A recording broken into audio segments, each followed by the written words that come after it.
we move on to culture, and two things I want you to remember about culture. They rated culture according to high culture and popular culture. Now again, both this is more European and American. American did not often differentiate, but high culture, music like Mozart and Beethoven, this was considered high culture. And then what would they consider popular culture? Basically the guitar strumming or fiddle playing, hillbilly type, they would consider this to be popular culture. Now, jumping to modern times, they would probably consider most of the Beatles' music to be popular culture, or Elvis to be popular culture, rock and roll to be popular culture. Again, this would be their view. And Beethoven, Mozart, these great composers of the time, they would be high culture.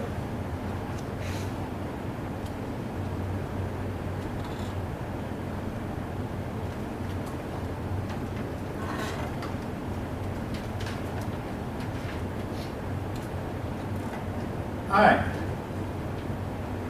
Now, folks, again, you're going to hear me reiterate this theme, but here it is right in the book. I'm looking at the bottom now, page 518, the economic changes, long about the year 1750. Now, I know that's a round figure,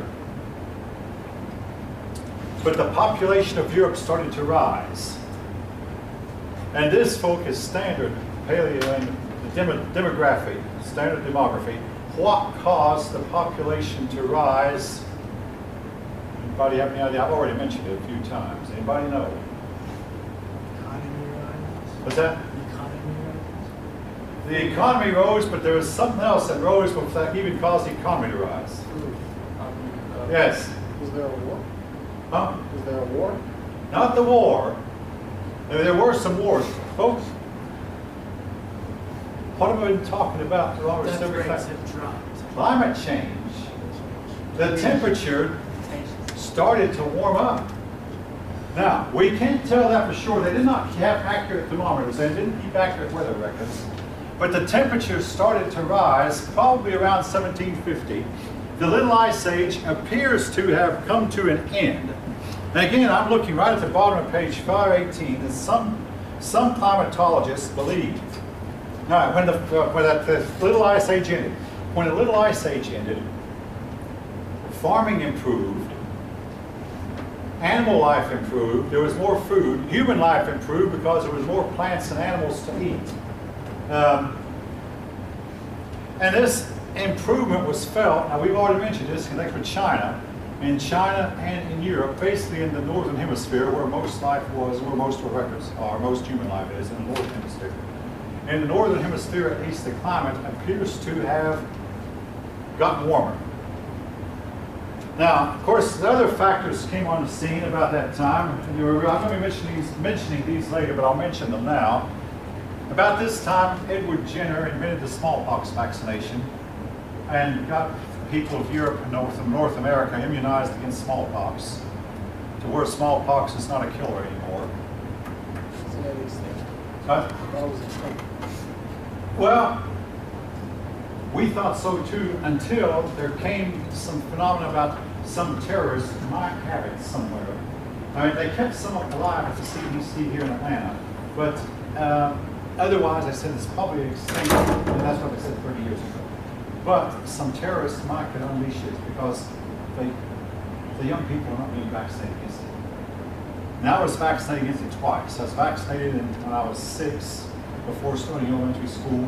And if you look at people in America for several generations, including my generation, we have these scars on our arm, mostly our left arm, where they stuck us 6 times in the hexagonal shape. And then we developed a mild case of smallpox. I mean, just one, and that would have immunized us. But then it was found this immunization didn't last but 10 years, so when I joined the Army in 1980, when I was 30, they inoculated us again against smallpox. Don't ask us why. By that time, smallpox was assumed to be extinct. However, it might still exist somewhere. Smallpox, typhus, eventually we found a vaccine against typhus, 2 of mankind's biggest scourges. But in addition, Louis Pasteur discovered that microbes, now he did not discover microbes, he began to theorize that microbes cause disease.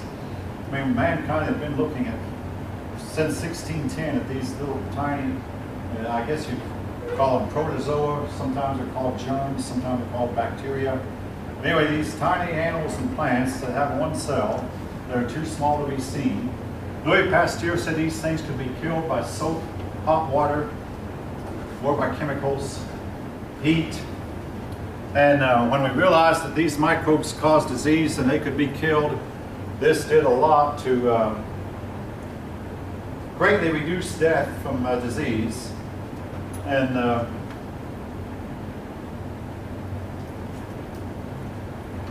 bring about a population increase. Now, the population increase we talked about in China was somewhat deadly to the Chinese. They simply couldn't handle it. In the case of Europeans, Europeans had ways to handle it. The Chinese didn't. Number one, thousands of Europeans went across the Atlantic and settled in North and South America as well as the islands. Many, many Americans, I mean not many, many Europeans went again across the seas. And the ones living in Americas would chop down trees and forge ever westward, going westward to new frontiers. So Europeans could handle it, Chinese somehow seemingly could not. So the population increase seemed to benefit Europeans, but hurt the Chinese.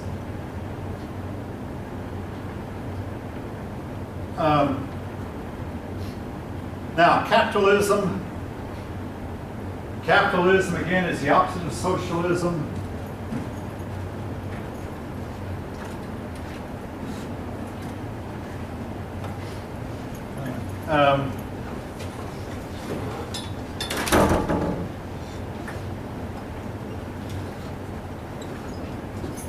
You are Zola?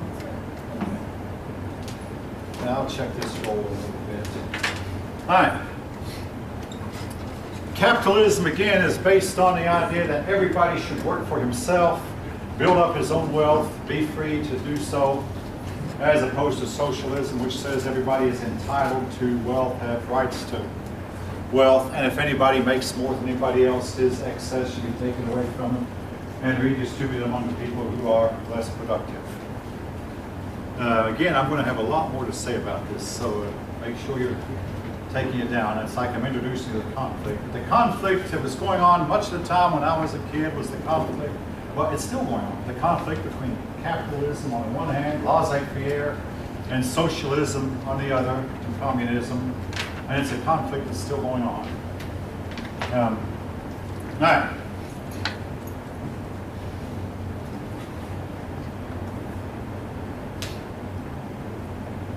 something that we're going to be introduced to now, that we're going to talk more about later, is the cottage industry.